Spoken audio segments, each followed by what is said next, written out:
Agression sexuelle, harcèlement sexuel et moral au sein d'une mairie à la veille des municipales, on vous explique. On est en Seine-Saint-Denis, à Tremblay en France, et en juin 2025, Lucie, dont le prénom a été modifié, s'apprête à quitter son lieu de travail. Plus personne, ou presque, dans les locaux, et c'est à ce moment-là que son supérieur hiérarchique l'aurait agressée sexuellement. Il me dit je me fais beaucoup de films, t'es en petite tenue, là je t'imagine, moi j'arrive, je te bande les yeux, t'as des talons.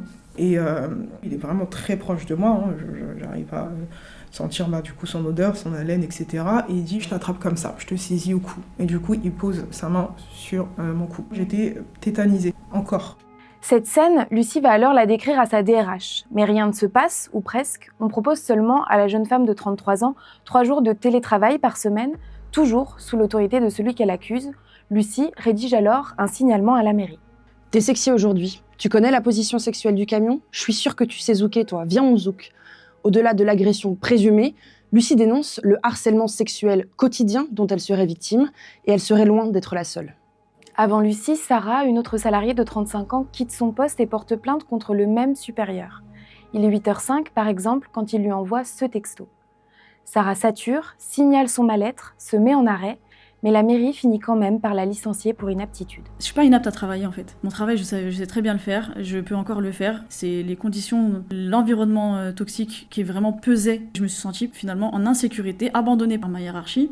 Le signal est plus haut, j'ai vu ce que ça donnait. N'obtient rien et encore pire, même, c'est pire au final. C'est vraiment l'omerta. Des témoignages qui ne sont pas isolés. Nous avons échangé avec 15 salariés ou ex-employés de la mairie.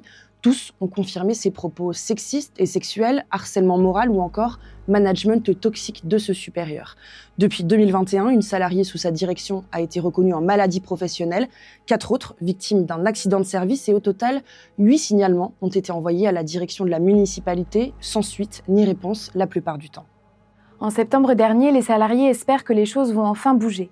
Une enquête interne est ouverte contre le cadre accusé d'agression sexuelle. 6 mois plus tard, Lucie reçoit un courrier du maire. François Asensi reconnaît des plaisanteries à caractère graveleux, obscènes, des familiarités ou encore une posture managériale inadaptée, mais décide de ne pas engager de poursuites disciplinaires. Par la voix de son avocat, la mairie explique attendre les résultats de la procédure judiciaire, une absurdité selon l'avocat des plaignantes qui rappelle que procédures disciplinaires et pénales sont indépendantes.